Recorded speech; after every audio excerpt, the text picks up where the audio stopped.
Hello students. Fundamentals of plant breeding के अंदर आज का अपना टॉपिक है multi line concept. Multi line concept जिसे अपने हिंदी में कहते हैं बहुवंशक्रम बहुवंशक्रम अवधारणा।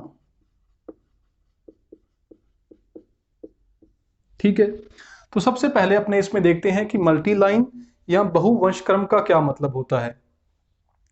देखिए, मल्टी लाइन कंसेप्ट के अंदर मल्टी लाइन का मतलब है कि अपने पास मोर देन वन लाइन्स होंगी। ठीक है, मतलब एक से ज़्यादा वंशक्रम होंगे।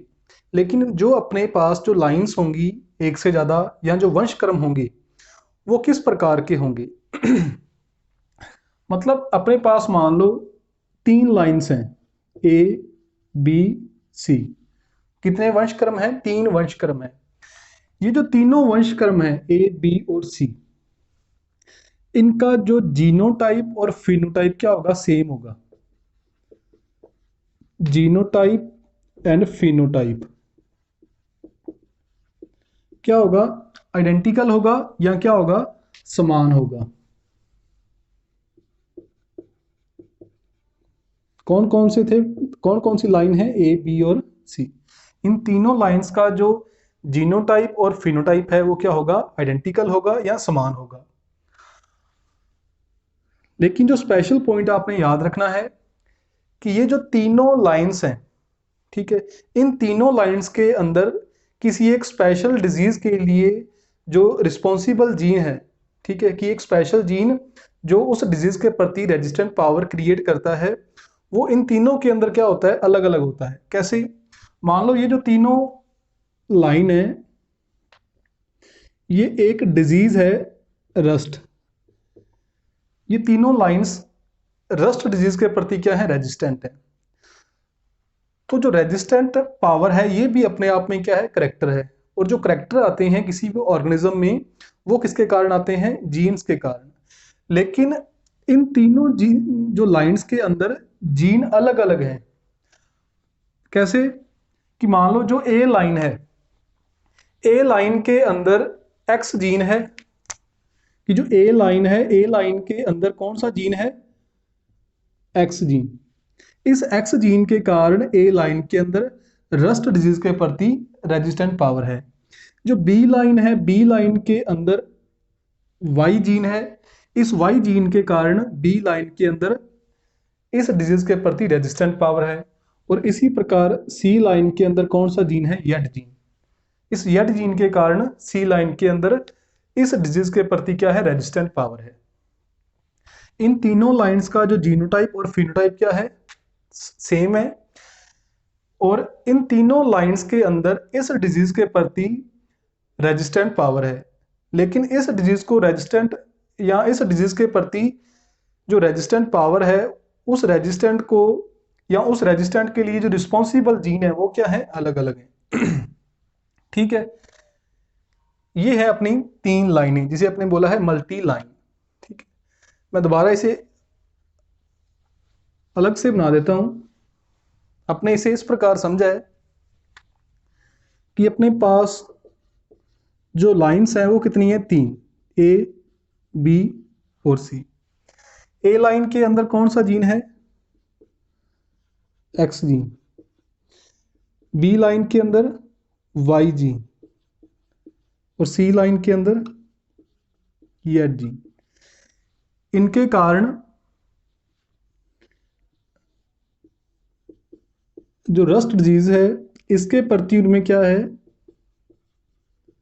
रेजिस्टेंट पावर है। ठीक है, ये अपने इसे इस प्रकार समझा है। अब अपने इसमें नेक्स्ट देखते हैं मल्टी लाइन वैरायटी। ये तो था अपने कि मल्टी लाइन कंसेप्ट, इसके बारे में सबसे पहले जो साइंटिस्ट है जिसने बताया था वो है जेनसन। ठीक है, कि एक से ज्यादा वंशक्रम होते हैं या ज्यादा लाइंस होती हैं वो सभी जीनोटाइप और फिनोटाइप के लिए सेम होती हैं।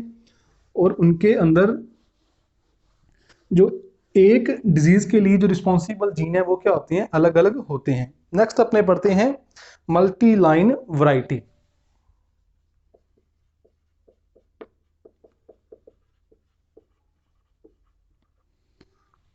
Multi line variety, multi line variety क्या होती है कि ऐसी वैरायटी जिसके अंदर काफी सारी लाइन के जो सीड होती हैं उनको मिक्स किया जाता है। कैसे? जैसे अपने पास 3 लाइनें थी, कौन सी लाइन थी? जैसे अपने पास ये थी ए लाइन, ये है ए लाइन का प्लांट। कौन सा?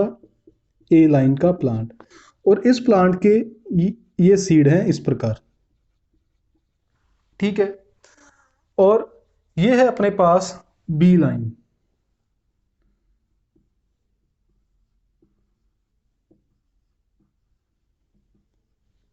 बी लाइन, और ये है बी लाइन के सीड, ठीक है। और लास्ट में है अपने पास सी लाइन,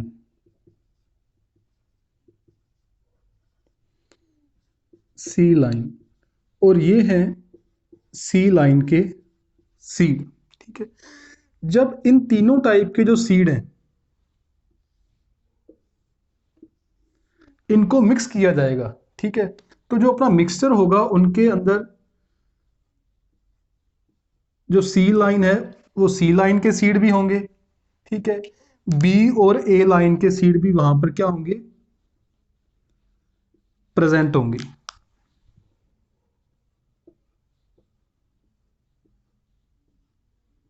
इस प्रकार, ठीक है। इस मिक्सचर के अंदर क्या है? तीनों लाइंस के सीड हैं, ठीक है। तो इन सीड से जो अपने को वैरायटी मिलेगी उसे अपने क्या बोलेंगे? Multi line variety. मतलब ऐसी वैरायटी जिसके अंदर सभी लाइंस के या एक से ज्यादा लाइंस के जो सीड हैं वो प्रेजेंट होते हैं, उसे अपने क्या बोलते हैं? Multi line variety. अब अपने देखते हैं इस मल्टी लाइन वैरायटी के बेनिफिट क्या होते हैं, इसके फायदे क्या होते हैं अपने को, ठीक है।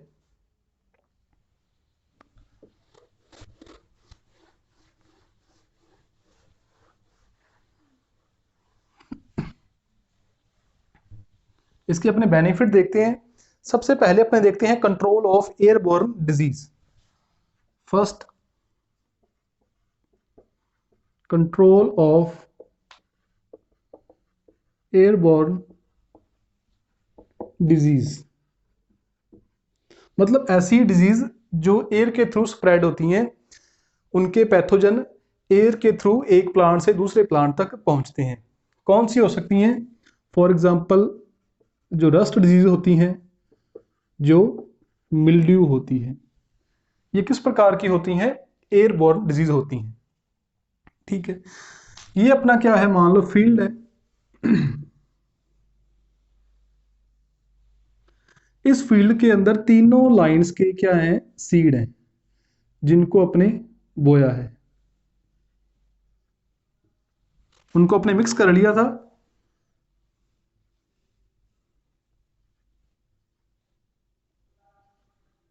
इस प्रकार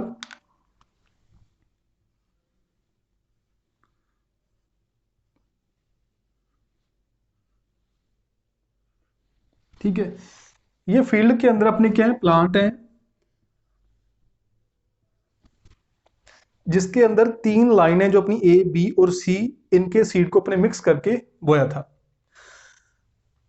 अब ये है अपनी मल्टी लाइन वैरायटी। इस वैरायटी से अपने जो एयरबोर्न डिजीज होती है उसे अपने कैसे कंट्रोल करेंगे? मान लो अपने देखा था कि ये जो अपनी वैरायटी थी, तीनों लाइंस थी, जो लाइन ए बी और सी, इसके अंदर जो अपनी रस्ट डिजीज थी, उस रस्ट डिजीज के प्रति क्या थी? रेजिस्टेंट पावर थी। मतलब जो ये जो तीनों टाइप के प्लांट हैं इनके अंदर रस्ट डिजीज के प्रति क्या है? रेजिस्टेंट पावर है। ये जो डिजीज है ये एक पैथोजन के कारण होती है, पैथोजन के कारण होती है, पी के कारण। ये जो पैथोजन है पी, इसके प्रति ये तीनों टाइप के जो प्लांट हैं, तीनों टाइप की जो लाइंस हैं, उनमें रेजिस्टेंट पावर प्रेजेंट है। मान लो ये जो पैथोजन है, इस पैथोजन का एक न्यू स्ट्रेन, ये जो पैथोजन है इस पैथोजन का एक नया विभेद है, एक न्यू स्ट्रेन है, उसका नाम क्या है, पी डैश। ठीक है, इस पी डैश के कारण ये जो अपनी लाइंस हैं, ये तीनों लाइन रेजिस्टेंट नहीं है, क्योंकि ये जो पी है इसके प्रति तो रेजिस्टेंट है, लेकिन इसका जो न्यू स्ट्रेन है उसके प्रति इनमें रेजिस्टेंट पावर है या नहीं है, ये अपने को पता नहीं है। मान लो इस स्ट्रेन के कारण, कौन से स्ट्रेन के कारण, जो पी डैश स्ट्रेन है। ठीक है, ये जो पैथोजन है पी डैश, जब ये अटैक करता है अपनी प्लांट्स पर, तो ये कैसा रिजल्ट शो करेंगे, क्योंकि इसमें 3 टाइप की लाइंस हैं, ए बी और सी। मान लो इसने जब अपने फील्ड में जो प्लांट है इन पर अटैक किया, 3 लाइन है अपनी, ए बी और सी। तो अपने समझने के लिए ऐसा मानते हैं कि जो मान लो ए लाइन के प्लांट हैं वो इसके प्रति क्या है, सेंसिटिव है, और बी और सी लाइन के जो प्लांट हैं वो इसके प्रति क्या है, रेजिस्टेंट है। मतलब डिजीज के सिम्टम अपने को बी और सी प्लांट में नहीं दिखाई देंगे, वो डिजीज है वो सिर्फ कौन से प्लांट के अंदर आएगी, ए प्लांट के अंदर, क्योंकि वो इससे क्या है, सेंसिटिव है। जो अपना ए प्लांट है या ए लाइन है वो पी के प्रति तो क्या थी, सेंसिटिव थी, लेकिन इसका जो न्यू पी के प्रति क्या थी, रेजिस्टेंट थी, लेकिन इसका जो न्यू स्ट्रेन है, नया विभेद है, उसके प्रति क्या है, सेंसिटिव है। तो ठीक है, तो यहाँ पर अपने तीनों टाइप के ये जो प्लांट है, अलग अलग कलर में अलग अलग लाइन के क्या है, प्लांट है। मान लो ये जो ए लाइन का प्लांट है, ये वाला प्लांट जो अपने इस मार्कर से शो किया है, इसके अंदर क्या है, डिजीज के सिम्टम आ गए। ठीक है, मतलब इस प्लांट के अंदर जो डिजीज है, इन्फेक्शन है, वो हो चुका है। अब ये डिजीज किस प्रकार की है, एयरबोर्न, मतलब हवा के द्वारा जो पैथोजन है वो एक जगह से दूसरी जगह पर ट्रांसफर होता है। अब अपने को पता है कि जो इसके आसपास प्लांट है, बी और सी लाइन के वो प्लांट हैं, उनके अंदर रेजिस्टेंट पावर है। ठीक है, तो इनमें तो ये जो डिजीज है वो फैलेगी नहीं। जो ए लाइन के दूसरे प्लांट हैं वो क्या है, इस प्लांट से दूर है। ठीक है, तो इसी प्रकार हवा के द्वारा जो ये जो डिजीज है वो आसानी से नहीं फैल सकती, क्योंकि जो बीच में प्लांट आ जाती हैं वो क्या होती हैं, रेजिस्टेंट होती हैं। और जो सेंसिटिव प्लांट है वो तो अपने मिक्स करके बोए थे, पास हो भी सकता है नहीं भी हो सकता, तो यहाँ पर जैसे दूर दूर है तो इन तक ये जो पैथोजन है वो आसानी से नहीं पहुंच पाएंगे, धीरे धीरे पहुंचेंगे, टाइम लगेगा, मतलब जो अपनी क्रॉप है उसे वो ज्यादा नुकसान नहीं पहुंचा पाएंगे। तो इस प्रकार अपने मल्टी लाइन वैरायटी का यूज करके जो एयरबॉर्न डिजीज होती हैं उनको अपने कंट्रोल कर सकते हैं। ठीक है, इसे अपने बोलते हैं बफरिंग इफेक्ट। इसे अपने क्या बोलते हैं, बफरिंग इफेक्ट। मतलब फील्ड के अंदर कुछ प्लांट सेंसिटिव होते हैं और मैक्सिमम प्लांट हैं वो रेजिस्टेंट पावर शो करते हैं। नेक्स्ट अपने देखते हैं बफर अगेंस्ट एनवायरमेंटल वेरिएशंस।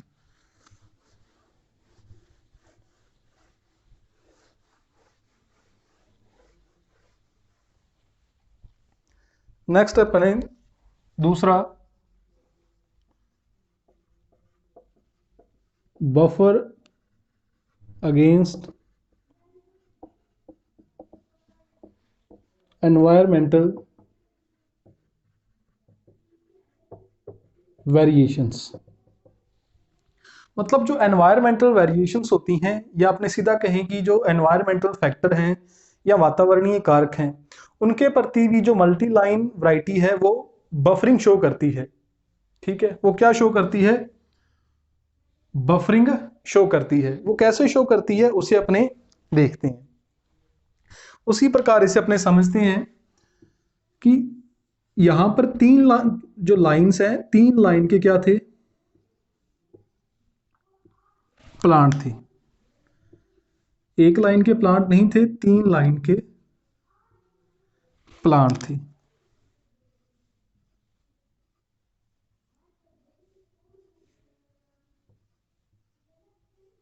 ठीक है, अपने को पता है कि जो हर वैरायटी है या हर लाइन है उसके प्रति उसके लिए एक फेवरेबल टेम्परेचर होता है या फेवरेबल कंडीशंस होती हैं जिसके अंदर वो अच्छी ग्रोथ करती हैं। लेकिन यहाँ पर क्या है कि मान लो यदि यहाँ पर एक ही लाइन के प्लांट होते, उनको यदि फेवरेबल कंडीशंस मिलती तो ज़्यादा ग्रोथ होती, ज़्यादा यील्ड अपने को उनसे मिलती। यदि बाई चांस उनके लिए अनफेवरेबल वहाँ पर कंडीशंस होती तो उनकी ग्रोथ नहीं हो पाती, जिसके कारण जो यील्ड है वो कम हो जाती है। लेकिन यहाँ पर अपने पास 3 टाइप की लाइंस हैं, इनके लिए जो इन सभी के लिए जो एनवायरमेंटल कंडीशंस हैं वो भी क्या होंगी, अलग अलग होंगी। ठीक है, यदि मान लो इस टाइप का एनवायरनमेंट है, उनमें से यदि एक लाइन उसके प्रति सुटेबल नहीं भी है, मतलब एक लाइन को वो जो एनवायरनमेंट है वो सूट नहीं करता, तो उस लाइन के प्लांट है वो अच्छी ग्रोथ नहीं करेंगे। लेकिन जो दूसरी लाइन्स के प्लांट हैं उनकी ग्रोथ पर कोई भी इफेक्ट नहीं पड़ेगा, उनकी ग्रोथ अच्छी होगी। तो इससे अपने को यील्ड में ज़्यादा नुकसान नहीं होता। यदि एक ही लाइन के प्लांट होते और वो उस एनवायरनमेंट के प्रति सर्वाइव नहीं कर पाते तो उनकी ग्रोथ कम होती, तो अपने को यील्ड का नुकसान हो जाता। लेकिन यहाँ पर सिर्फ कुछ प्लांट हैं जिन पर एनवायरनमेंट का इफेक्ट पड़ता है, बाकी जो अदर लाइन्स हैं उन पर जो एनवायरनमेंट के जो फैक्टर हैं उनका इफेक्ट नहीं पड़ता, क्योंकि वो अलग अलग लाइन्स की हैं। ठीक है, तो इसलिए उन पर यील्ड का कोई भी इफेक्ट नहीं पड़ता। अपने मान लो जैसे ये जो ए लाइन के प्लांट हैं जो अपने इस मार्कर से शो किए हैं, तो मान लो ये फील्ड के अंदर जो ए लाइन के प्लांट हैं, यदि ये एनवायरमेंटल फैक्टर के कारण या किसी डिजीज के कारण, किसी पेस्ट के कारण इनकी ग्रोथ नहीं हो पाती। ठीक है, ये जो ए लाइन के प्लांट हैं एनवायरमेंटल फैक्टर के कारण, एनवायरमेंटल वेरिएशंस के कारण या किसी पेस्ट के कारण, किसी पैथोजन के कारण इनकी ग्रोथ कम होती है। ठीक है, तो इससे दूसरे प्लांट को क्या फायदा होगा, अपने नुकसान से कैसे बच सकते हैं। जैसे मान लो लाइन ए है, इसके प्लांट की जो ग्रोथ है वो कम हुई है, इनकी यदि ग्रोथ कम हुई है तो ये जो फील्ड है उस फील्ड का ये कम सरफेस कवर करेंगे, उस फील्ड का ये कम सरफेस कवर करेंगे क्योंकि उनकी ग्रोथ कम हुई है। अब यदि वो ग्रोथ ही नहीं कर रहे हैं तो जो प्लांट की ग्रोथ के लिए एसेंशियल एलिमेंट्स होते हैं, वाटर होता है, सनलाइट होती है, एयर होती है, या एसेंशियल न्यूट्रिएंट्स होती हैं, उनका भी वो कम यूज करेंगे। ठीक है, क्योंकि उनकी ग्रोथ है वो प्रॉपर नहीं हो रही। तो जो दूसरे वो प्लांट हैं उनके लिए कंपटीशन क्या हो गया, कम हो गया। तो दूसरे प्लांट जो उनके आसपास प्लांट हैं वो ज़्यादा मात्रा में वाटर को एब्जॉर्ब करती हैं, ज़्यादा मात्रा में जो पोषक तत्व हैं, न्यूट्रिएंट्स हैं, उनको एब्जॉर्ब करेंगे, उनको ज़्यादा सनलाइट मिलेगी। मतलब उनके लिए कंपटीशन क्या हो जाता है, कम हो जाता है। जब कंपटीशन वहां पर कम हो जाता है तो जो आसपास के प्लांट हैं वो ज़्यादा ग्रोथ करते हैं, वो ज़्यादा क्या करते हैं, ग्रोथ करते हैं, जिसके कारण उनसे जो यील्ड है वो भी क्या मिलती है, अपने को ज़्यादा मिलती है। तो जब इनसे अपने को यील्ड है वो ज़्यादा मिलेगी तो इन प्लांट की कम ग्रोथ के कारण जो यील्ड कम हुई थी उसकी भरपाई अपने को कौन करती है, दूसरी लाइन के जो प्लांट होती हैं। क्योंकि कंपटीशन कम हो गया, उनकी ग्रोथ ज़्यादा होती है, उनसे अपने को यील्ड भी क्या मिलेगी, ज़्यादा मिलेगी। तो अपने को जो एवरेज है यील्ड की वो क्या हो जाती है, मिल जाती है, ज़्यादा अपने को नुकसान नहीं होता। तो इस प्रकार ये जो प्लांट हैं मल्टी लाइन वैरायटी के, ये एनवायरमेंटल वेरिएशंस के प्रति भी बफरिंग शो करते हैं। ठीक है, नेक्स्ट अपने देखते हैं एग्जांपल के तौर पर कुछ वैरायटीज देखते हैं जो एग्जाम के लिए इंपॉर्टेंट हो सकती हैं। आपसे पूछा जा सकता है 2 नंबर में, 4 नंबर में कि मल्टी लाइन वैरायटी के एग्जांपल लिखो। जैसे अपने वीट की देखें कि वीट की कौन कौन सी मल्टी लाइन वैरायटी हैं। जैसे सबसे पहले अपने देखें MLKS11, MLKS11। सेकंड अपने बात करें तो सेकंड है KML7406। थर्ड अपने बात करें तो है KSML3, KSML3। ये सभी किस प्रकार की हैं, वीट की वैरायटीज हैं, और कौन सी हैं, मल्टी लाइन वैरायटी है। किसकी है, वीट की। तो ये अपना मल्टी लाइन कंसेप्ट था जिसके बारे में आपसे 2 नंबर में, 4 नंबर में या न्यू टाइप के अंदर क्वेश्चन आ सकते हैं। तो यदि फिर भी आपको इसमें कोई डाउट हो तो आप कभी भी जूम क्लास पर डाउट पूछ सकते हो। Thank you.